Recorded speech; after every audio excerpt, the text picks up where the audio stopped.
What's up les petits loulous? Donc pour continuer notre application, on va essayer de finir notre galerie. On va d'abord faire l'aspect graphique de la galerie et après on verra comment on code ce qu'il y a dedans. Pour l'aspect graphique, donc on va aller dans le fichier galerie.xml qui est associé à notre activité galerie.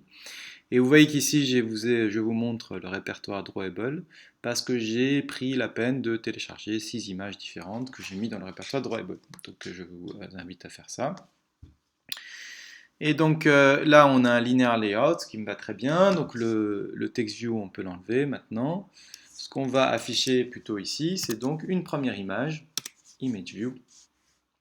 Donc pour la taille en largeur, on peut peut-être limiter cette taille. Pour la taille en hauteur aussi, on peut peut-être limiter cette taille. On verra après, peut-être que c'est pas la bonne taille. Et quand on a image view, c'est bien d'associer aussi une source.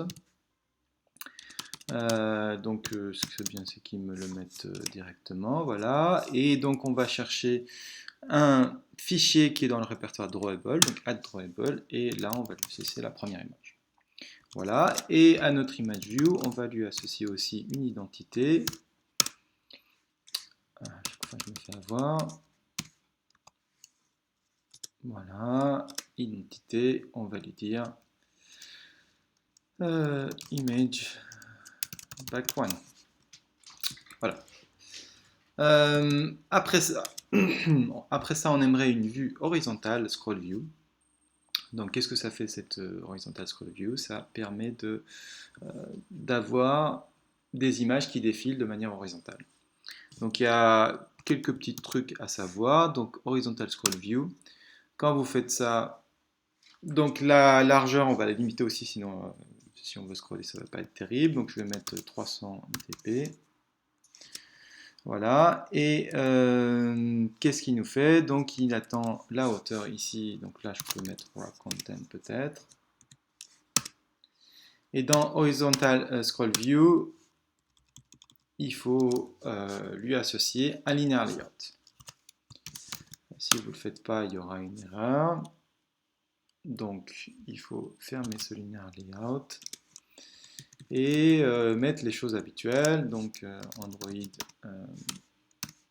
layout width. On peut mettre ça pour l'instant, Android layout height, content. On peut lui associer une orientation,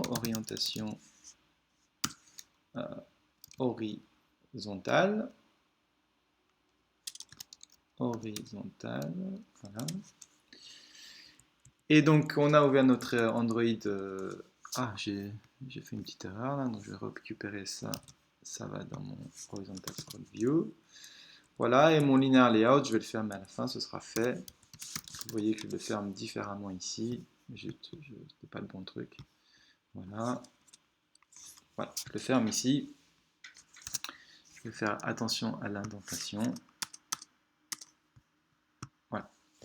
Et donc, dans ce linear layout, qu'est-ce que je vais ajouter? Je vais ajouter plein de text view.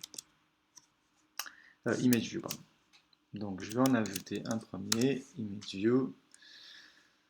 Je vais mettre, je sais plus ce que j'ai mis, 50 dp. Voilà, ici je vais mettre 50 dp. Donc la source de cette image, ce sera un drawable. Voilà, et ce sera back 2. Alors, comme on veut identifier chaque image, il faut associer à chaque image une identité. Vous verrez qu'on en aura besoin. Donc là, ça va être, j'ai mis quoi? J'ai mis image back 2. Voilà, et après on va faire des copier-coller de ça, ce sera beaucoup plus simple. Donc j'en ai combien d'images? J'en ai image back 3, back 4, back 5, back 6. Donc je vais modifier toutes ces valeurs.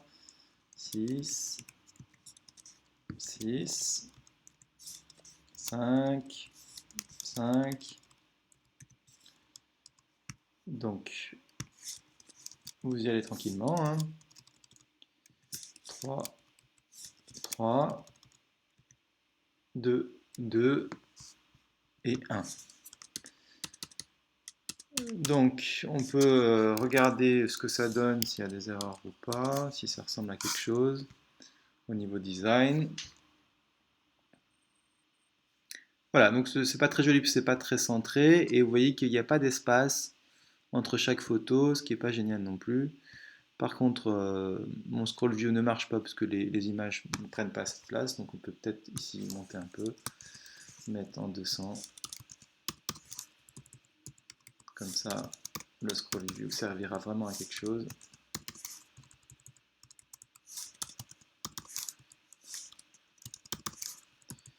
Voilà.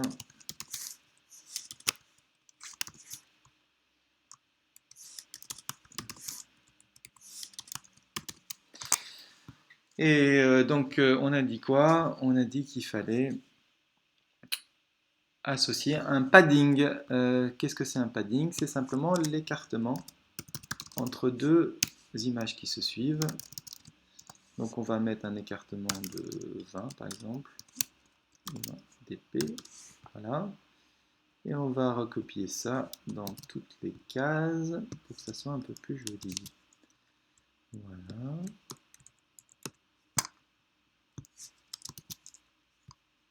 Voilà. Et voilà. Donc en termes de design, c'est un peu plus joli, même si c'est pas très très joli. Mais vous voyez qu'il y a un petit barre de défilement ici, donc on pourra défiler.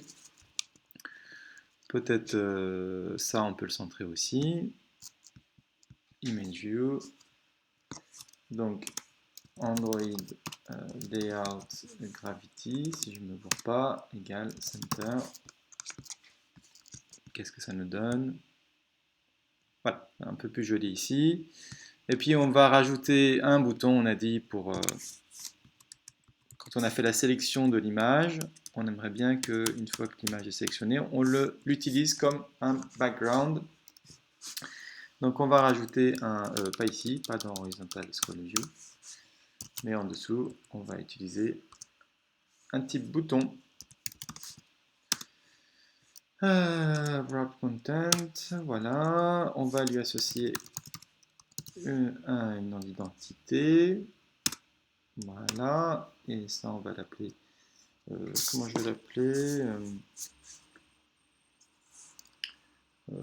bouton galerie. J'en ai peut-être déjà un. Bouton G, je vais l'appeler. On va l'appeler comme ça. Oui, oui, j'en ai déjà un de bouton galerie, ouais, je me souviens. Donc ça, c'est pour mettre l'image en fond d'écran. Donc on va dire affecter l'image. Affecter l'image. Voilà, ce sera plus clair comme ça. Et on va lui associer un texte, android.text égale. Donc cliquez pour sélectionner l'image, pour affecter l'image. Ça c'est bien ça. L'image. Voilà, je pense que le layout est maintenant à peu près bien. On va peut-être centrer encore ce bouton, que ça soit joli. Android Layout Gravity, Center, voilà. Je pense que ça, c'est pas très très joli, mais c'est quand même pas si mal que ça. Et donc, on va s'arrêter là pour ce petit vidéo de XML. À plus tard.